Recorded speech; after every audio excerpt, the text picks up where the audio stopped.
Can you feel the love tonight? And there's cocaine in the White House. All that and more.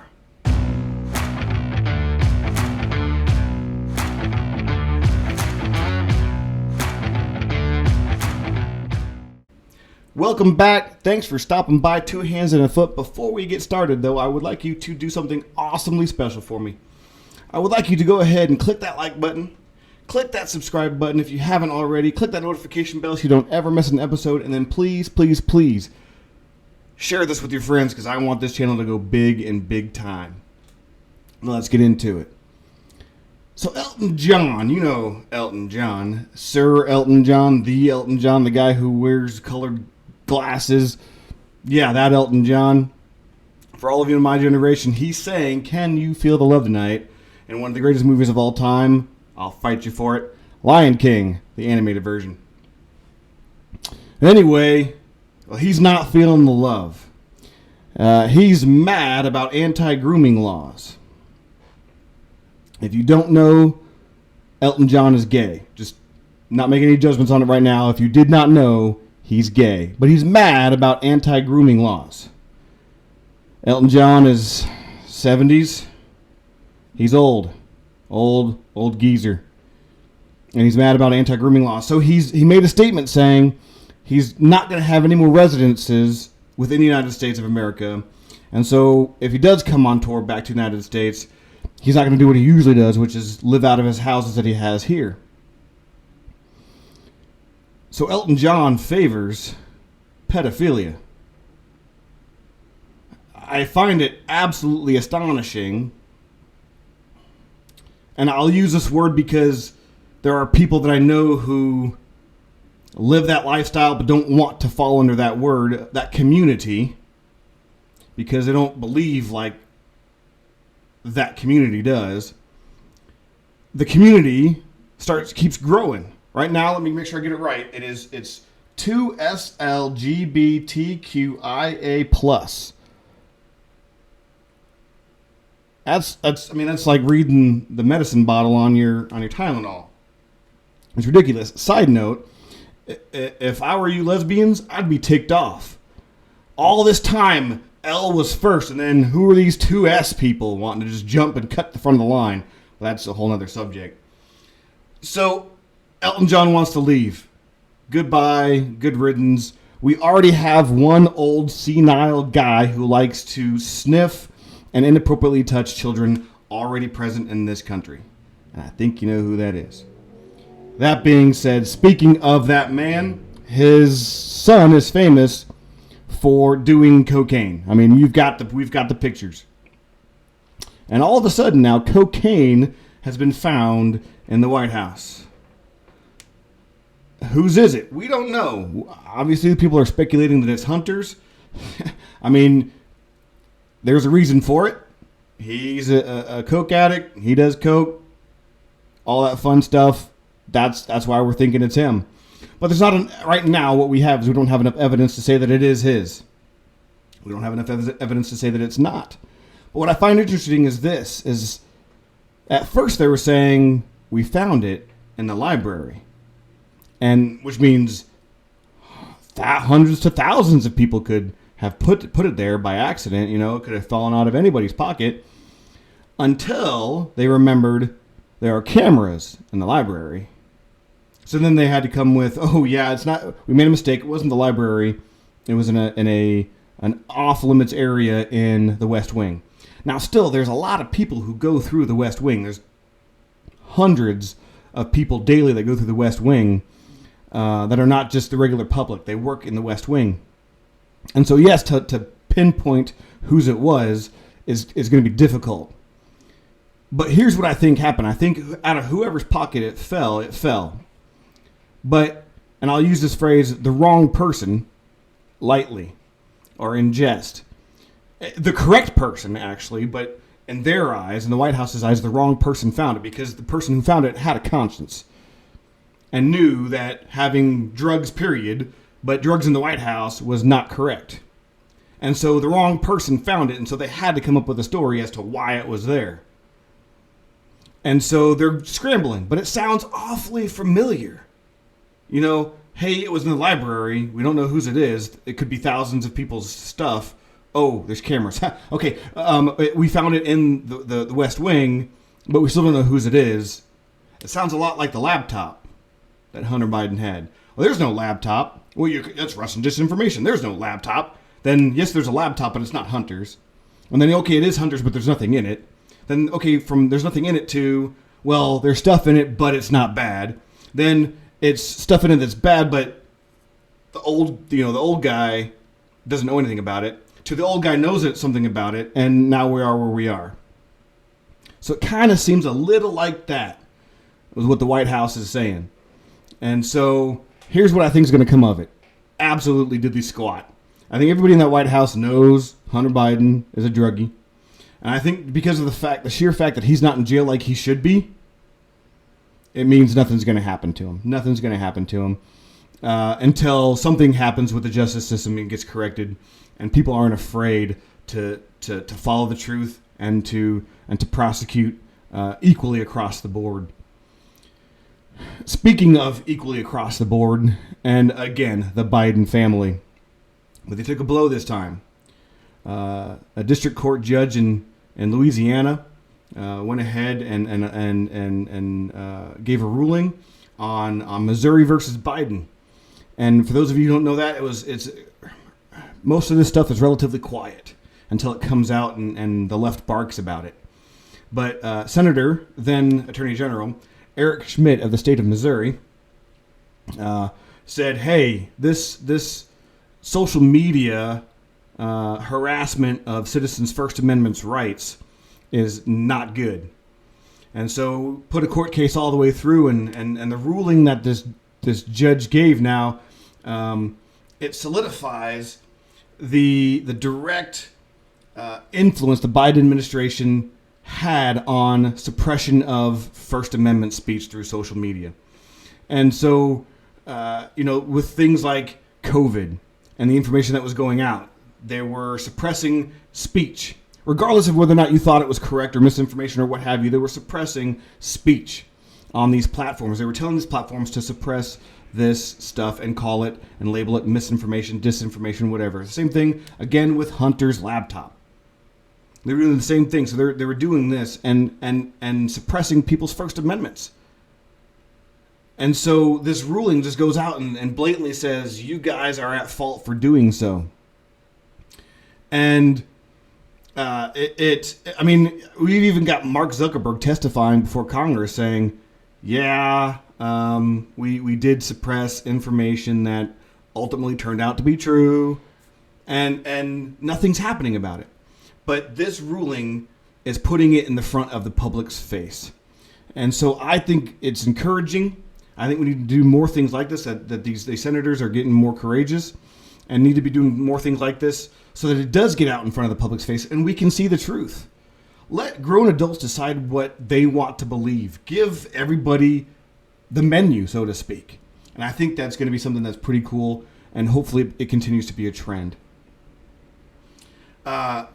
With that, if you have access to Apple Podcast, Senator Schmidt did an interview with Charlie Kirk from Turning Point USA.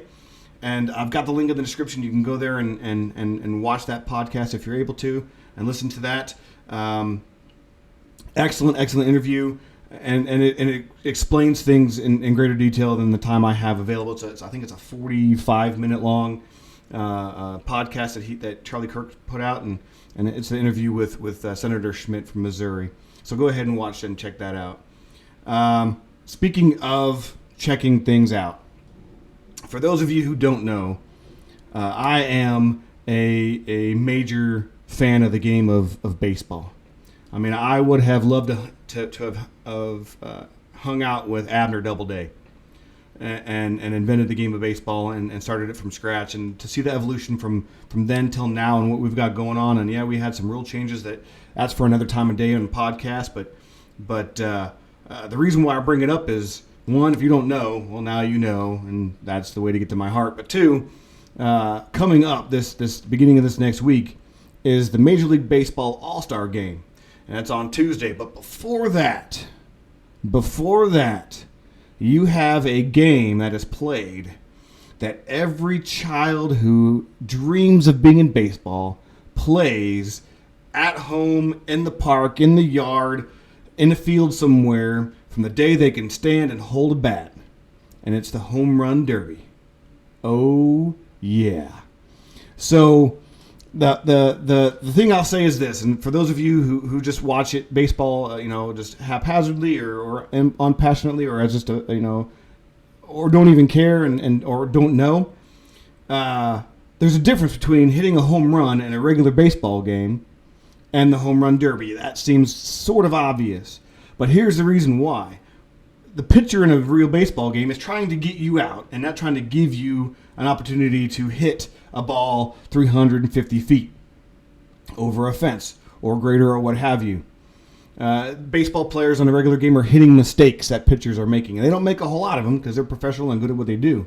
But in a home run derby, the person that's throwing the bat or the ball is someone they know and is purposely putting the ball in a position or attempting to put a ball in a position to where that batter has the best chance of getting the right swing at the right speed and the right angle to launch that baseball tons and tons and tons of feet away. I mean, it's an amazing thing to watch.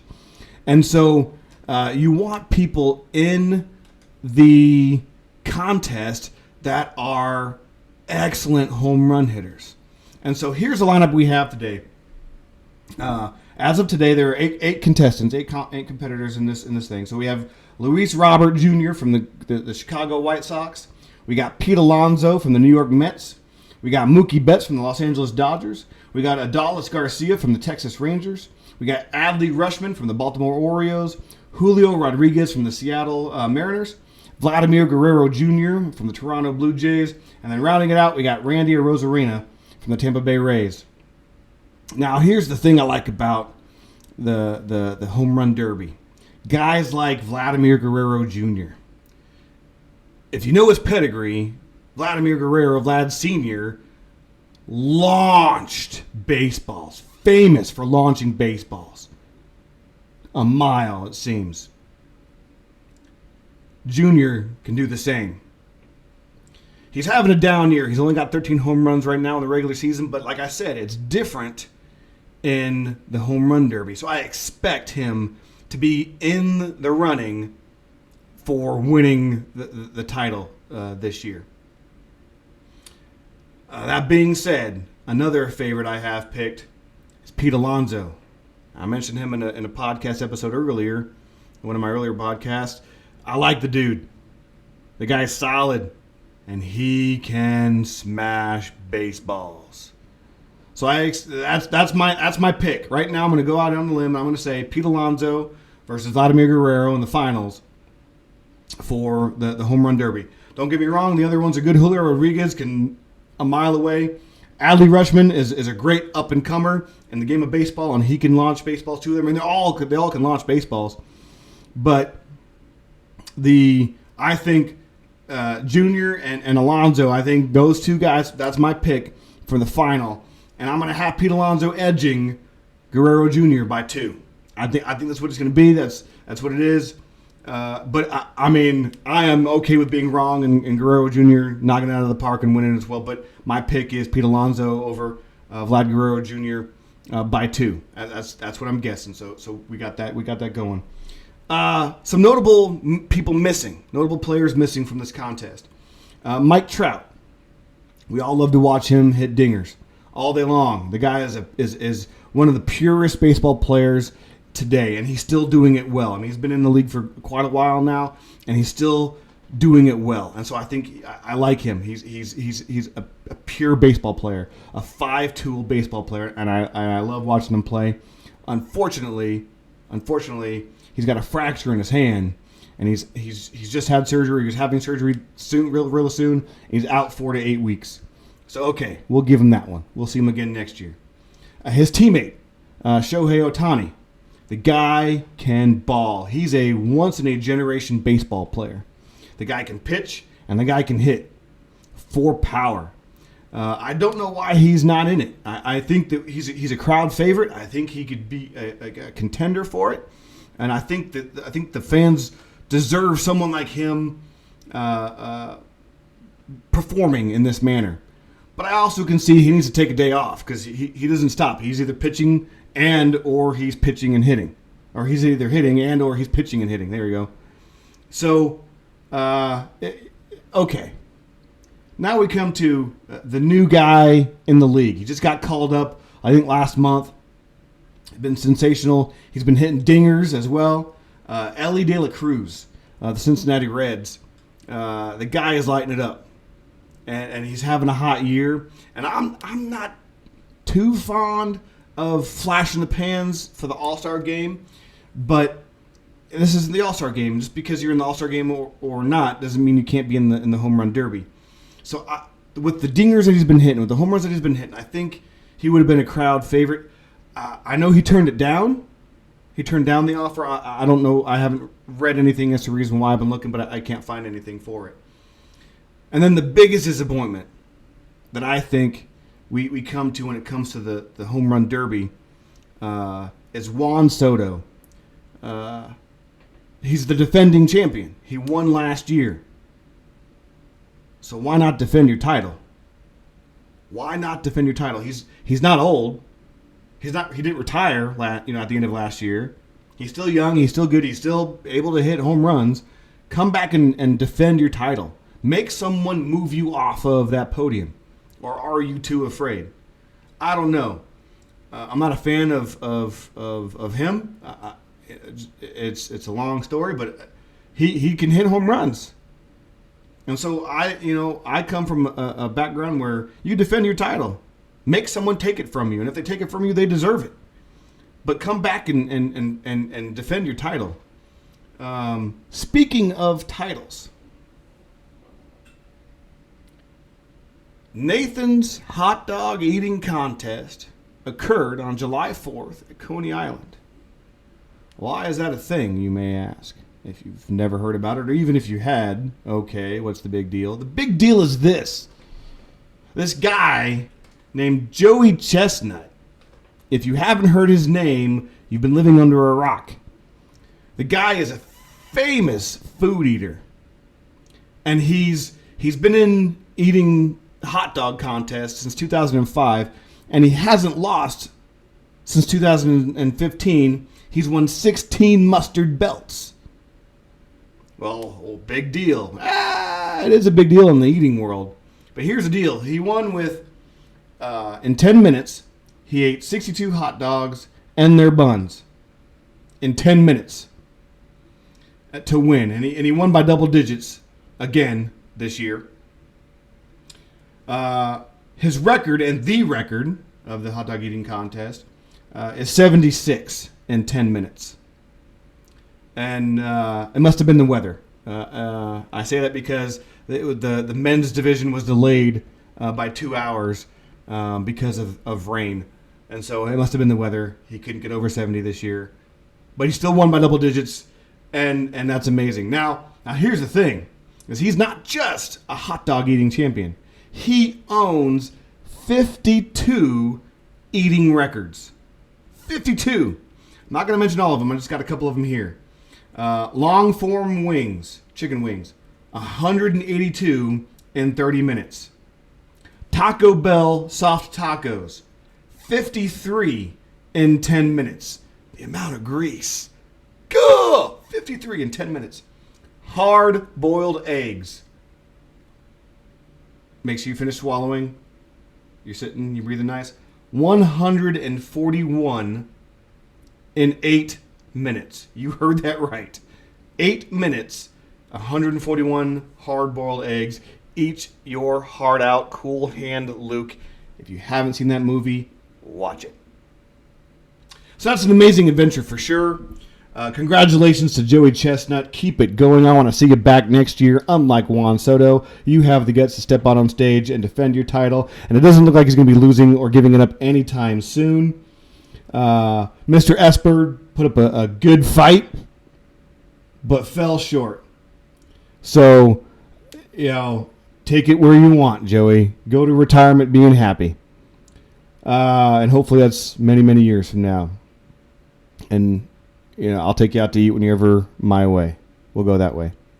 So, all right. Anyway, well, that wraps up this episode. Don't eat too much, and I'll catch you on the flip side.